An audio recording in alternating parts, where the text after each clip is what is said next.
Hey Phantomaniacs, and welcome to the newest Needless unboxing here on the Needless Things Podcast YouTube channel.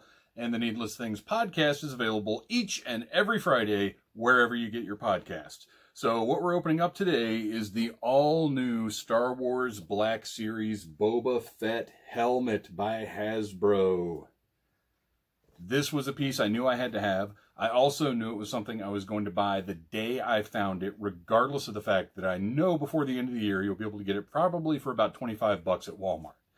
This is not, however, a Walmart exclusive, which is great because, as we all know, Walmart is the devil and Walmart exclusive are the worst words a toy collector can hear. So what we're going to do today is open this thing up, see what's in the box, which pretty classy box. It's sturdy. It's made to survive retail, made to survive Walmart, except, of course, for the possibility of incautious box opening. You can see right there, I can recreate the scenario with my trusty box cutter from 1964. Somebody wasn't careful and just zoop, sliced that box right up. But I intentionally took this one because I knew I was going to open it up. I don't need a pristine box. Maybe somebody else does. So I left those for other collectors. I found this at Walmart the other day on the end cap that features this helmet and the new wave of Black Series that includes Count Dooku and let's see, what are the other figures? I didn't buy anything else, so I don't remember what the rest of them are. They've been shopped over. And then also the new Star Wars Retro Collection figures, which are, unfortunately, Walmart exclusive. But today, we're just going to talk about this Boba Fett helmet. Now, before I get to this helmet, I want to talk really quickly about another helmet. And that is this older Boba Fett helmet from maybe 2007. I don't remember exactly. Also possibly could have been around 2010, but this was just marketed as a toy. It was not really even considered a collector's item, and it came in an open case with this reversed and put into this front piece. But it's a nice helmet. It's something that I think, I actually have a second one that I had always intended to paint purple to go along with my Mandalorian cosplay. But it never happened because I'll never wear that again. But I have this one just as it was. It's got the dent in the front, and it's got some paint on it. Yeah, well, it's got a lot of paint. It's got a lot of deco. It's cool. And, importantly, it fits my big, giant head. Now, this has some sound effects that are bullshit and not from the movies.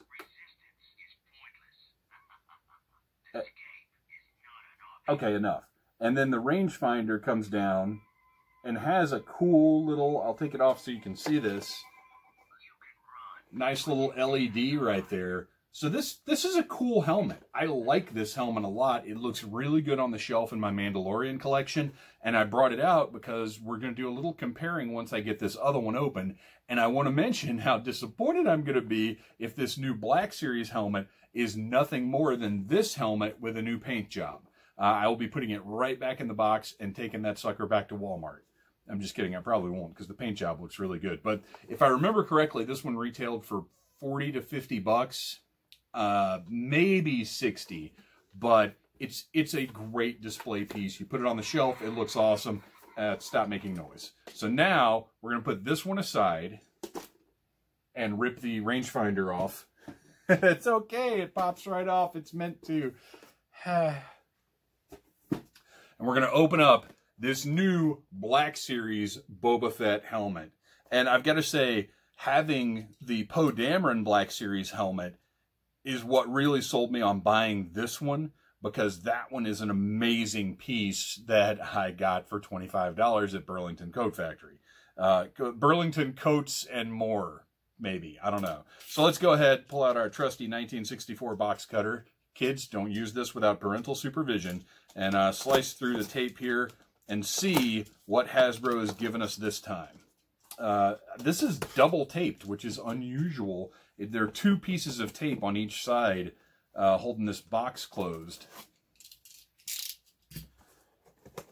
Flap opens right up there. Our flap with the nice box cutter cut. Way to go. Well, what do you expect from Walmart? What we have here is the rangefinder is secured right there, and already you can tell this is a different piece. Oh, I hate these plastic tabs so much. I didn't bring my trusty fingernail clippers over here because I didn't count on needing anything like that. Okay, so we can go ahead and right out of the box do a little comparison. Let's get this bag opened up here and see this rangefinder versus the rangefinder I just pulled off. Look at the difference there. Obviously, there's some different scale. There's a finer level of detail on the newer one here. And the rangefinder piece itself is actually a good bit larger and has more going on. There's a little screen. I'm very interested to get this thing up and running and see what exactly it does. So already we can see this is a different product from that older helmet that I hope is still going to fit on my giant head. All right, let's get this flap opened up here. We've got some instructions taped in the top of the cellophane. I'll set those to the side. And I'm surprised, actually, this helmet is all one piece, which makes it seem a little smaller, which makes me concerned it may not fit on my big giant head, but we'll see how that goes. So that just pulls right out of there, and there is nothing else in that box, which I actually kind of like, because assembling that older helmet was a pain. I remember it being difficult, and I've got a couple of helmets that Hasbro made from that time period. I've also got a Clone Trooper helmet, and no, I don't have a Django helmet because I don't think they did one, but they were tough to put together. Wow, this is a different level of manufacturing from the other helmet. You can see, just look at the incredible paint apps just on the exterior of this thing. Let's do a little side by side. One is, and I hope you can see both of those in the frame, one very clearly a toy, one obviously meant to be a whole lot more. And real quick, I'm going to show you the inside of the toy version. You can see there's a lot in there for comfort, but there's no interior design whatsoever. But then, in this new one, this interior is actually designed. There's actually padding. This is wild. I'm really, really impressed with this. Now, I guess it's time for a quick test, and I can pretty much tell you what the result's going to be, that this thing is not going to fit on my big giant head. Oh, man. All right. So, looks good, right? But there is an adjustable crown support. I don't know if that's the right term for it. It's like, you can see it here. It's like a construction worker's helmet almost, that there's a lot of adjustable pieces in here that I may not mess with right now because I don't want this video to go on and on and on forever. But let's take a look at the instructions. Even in the top here, you can see this is all sculpt right here. This is all like specifically designed stuff.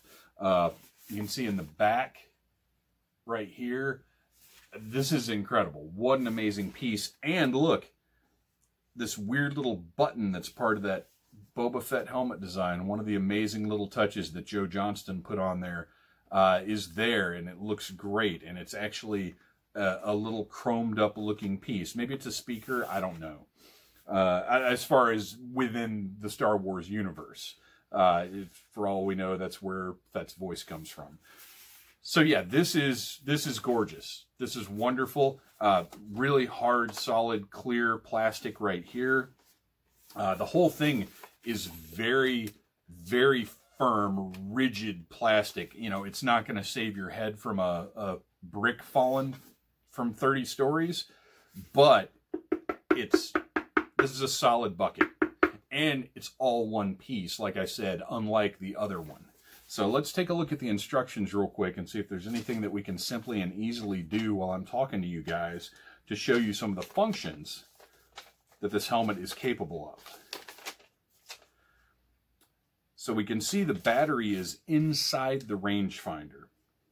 It would be wonderful if I didn't need a screwdriver to get in here, because I'm really, really sick of every toy I buy requiring a screwdriver. Back when I was your age, we just opened toys up and threw the batteries in. Doesn't work like that anymore. So it's a solid explanation, though, of how everything goes together. It's very simple. There's actually, you know what? It looks like the battery might go in here. But again, I'm not going to sit here and waste your time figuring out where this battery goes. So what we're going to do is have a little magical cut where I pull this fitting piece out and I put the battery in, and we're going to have a fully functional Boba Fett helmet. Looks pretty easy. Let's find out.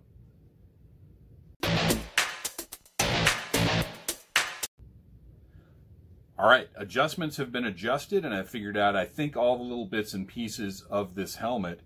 First off, we have this piece right here that is completely adjustable, so you fit it to your own head. Hopefully it fits my head within the helmet, but this dial right here actually adjusts the circumference of it, and then right over here, you have a strap that moves up and down and clicks into place to adjust the height of where the helmet sits.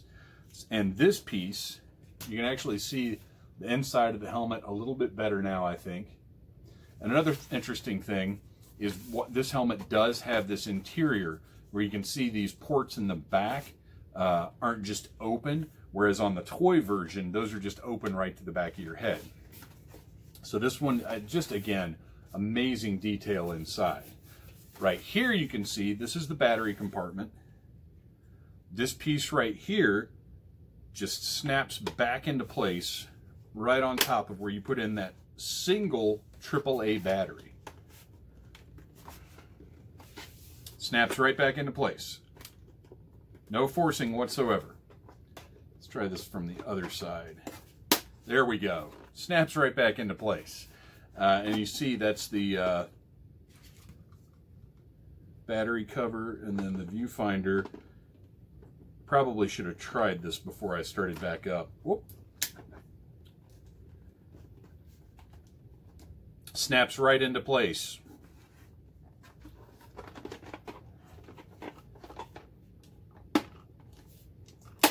Okay. So there we go. I keep saying viewfinder. I think it's a rangefinder. Might be a both finder. I'm not sure. So this little release button here. Oh my gosh. What? Is there an actual rangefinder? So this button serves as a release so you can drop that down. You can see right there, we've got, look at those blinking lights on the front. How cool is that? And then inside there is actually a little screen. I'm gonna have to put the helmet on to see what we're looking at here. That is too close to my face for me to see what it is, but there is a rangefinder actually in there. I'll hold it up and see if maybe I can get you a shot of that. It's a cool little digital display that if you're following Needless Things Podcast on Instagram, I'll put up a detail pic of that so you can actually see what's right there. But what a great, cool feature. And then you flip it back up and all the electronics turn off on their own. So what I'm going to do, actually flip this back down for now so we can get this crown piece in here. Now, it was just sitting on my head before and kind of felt like that's where it needed to be. But I'm going to pop this back in just to see if my big giant head will fit in this brand new, you know, prop replica is probably too strong a term for this. because it's very much a toy. And when I think prop replica, I think of not literally a replica of the prop, but something made to be what the movie means to represent, if that makes sense. All right, so I've got this piece back in here. It just clicks. It actually does snap right back into place. We're going to put that rangefinder up, and we're going to see on the largest setting or fitting or whatever, if this will fit on my head with that piece in there for the support. And the answer to that is a resounding no. It does not. So if you have a big giant head like me, what you're going to have to do is just take this piece out, which is unfortunate because the piece is meant to make it a wearable, comfortable helmet. Not that I'm going to be walking around wearing this thing, but for me, it's just going to have to sit on my head, and that's what it is. Have I got some beard, little beard? That's on me, though. That's not on the helmet. That's not the helmet's fault. And unfortunately, without that support in there, it's a little wobbly. It kind of shifts a little bit. My nose is pressed up against the front view plate. I'm going to take it off now because who knows if you could actually hear any of that. Boy, this one's going to be a fun one to edit. But I got to say, overall, this is a fantastic piece. If you're, like me, a very large person, you're not going to get a lot of functional wearability out of it. But it looks incredible. It's sturdy. It feels good. Great electronic features. I like that it doesn't have the voice clips. It would be cool if maybe it did have a built-in speaker to amplify your voice. But regardless, this is absolutely going to replace the older model that was sitting on the shelf. And I gotta say, I think if you're looking to build a Mandalorian costume, you'd have to fill in, I forgot to mention this up here, it actually has the dent sculpted in, which the other one did as well. But you could fill that in and smooth it out and have yourself a great Mandalorian helmet that's ready to be customized for your own Mandalorian armor design. Now, in the end, is this worth the $120 that Walmart is currently charging for it? Probably not. For me, as a huge fan of Boba Fett, mostly because of Joe Johnston's incredible design, I had to have it. I didn't want to miss out. And while I was 90% certain I wouldn't miss out, it was important to me to have this piece and be able to put it on my shelf. So for me, yeah, I went and got it. For you, it depends on how much you're willing to miss out on it. If you want to wait for that $25 discount, or a $25 version, I guess, markdown, however you want to say it, you'd probably be wise to do so. Especially if, like I said, you're large and this thing doesn't really fit you that well. But otherwise, it's a very cool product, and I honestly wouldn't recommend that Hasbro make it larger, because then you get to the point, like when things are made for me, they look really bad on people not as big as me. So I don't think Hasbro should be catering with a mass market product to a minority of people. So there you go. We have the Boba Fett Black Series helmet. And then over here, once again, the older toy version that you can see is actually much larger. So if I was going to wear one around, even though this one doesn't look quite as good, this would be the one for me. And that's just the sort of thing that happens sometimes when you're a big fella. Please follow Needless Things Podcast on Instagram, on Twitter. Every single Friday, a new episode of the Needless Things Podcast goes up wherever you get your podcasts. Share, review, do everything you can to help out this 100% independent project. Thanks a lot, you guys. And may the carbonite be with you.